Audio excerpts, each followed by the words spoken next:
Hi everyone welcome to my YouTube channel. ಇವತ್ತು ನಾವು ಜೋಳದ ರೊಟ್ಟಿ ಅನ್ಲಿಮಿಟೆಡ್ ಊಟ ತಿನ್ನೋಣ ಅಂತ ಹೋಟೆಲ್ ಕಾಮತ್ಗೆ ಬಂದಿದ್ದೀವಿ. ಇದಿರೋದು ಮಲ್ಲೇಶ್ವರಮಲ್ಲಿ.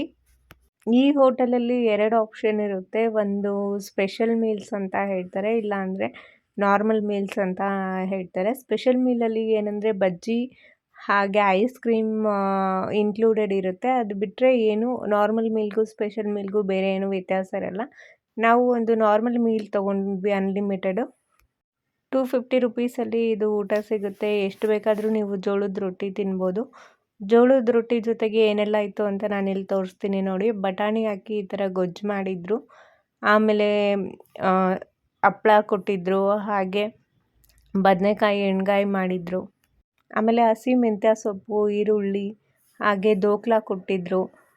ಮೊಸರಿಗೆ ಈ ಥರ ಕುಕುಂಬರ ಹಾಗೆ ಆನಿಯನ್ ಹಾಕ್ಬಿಟ್ಟು ರಾಯ್ತಾ ಥರ ಕೊಟ್ಟಿದ್ದರು. ಅದಂತೂ ತುಂಬ ಟೇಸ್ಟಿಯಾಗಿ ಚೆನ್ನಾಗಿತ್ತು. ನೀವು ಕೋಸಂಬರಿ ತಿಂದಿರ್ತೀರ, ಆದರೆ ಇಲ್ಲಿ ಒಂದು ಸ್ವಲ್ಪ ಡಿಫ್ರೆಂಟ್ ಕೋಸಂಬರಿ ನಾವು ಟೇಸ್ಟ್ ಮಾಡಿದ್ವಿ.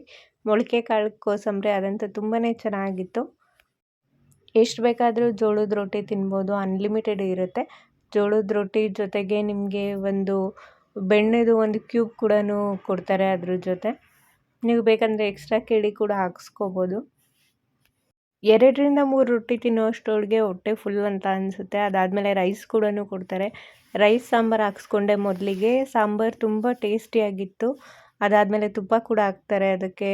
ಮತ್ತು ಓವರಾಲ್ ಟೇಸ್ಟು ತುಂಬ ಚೆನ್ನಾಗಿತ್ತು. ಇವತ್ತು ಮಾಡಿದ್ದು ಸಾಂಬಾರು ನುಗ್ಗೆಕಾಯಿ ಸಾಂಬಾರು. ಆಮೇಲೆ ರಸಮ್ ಕೂಡ ಇತ್ತು, ಅದು ಟೇಸ್ಟ್ ಮಾಡಿದೆ, ಚೆನ್ನಾಗಿತ್ತು. ಆಮೇಲೆ ಇದೆಲ್ಲ ಊಟ ಎಲ್ಲ ಮುಗಿಸಿದ ತಕ್ಷಣ ನಮಗೆ ಬೀಡ ಹಾಗೆ ಬಾಳೆಹಣ್ಣು ಕೂಡ ಕೊಡ್ತಾರೆ. ನೀವೇನಾದರೂ ಮಲ್ಲೇಶ್ವರಂ ಸೈಡ್ ಹೋಗಿ ಅನ್ಲಿಮಿಟೆಡ್ ಜೋಳದ ರೊಟ್ಟಿ ಊಟ ತಿನ್ನಬೇಕು ಅಂತ ಹೇಳಿದ್ರೆ ತಪ್ಪದೇ ಇಲ್ಲಿಗೋಗಿ. ಆಂಬಿಯನ್ಸ್ ಎಲ್ಲ ತುಂಬಾ ಚೆನ್ನಾಗಿದೆ.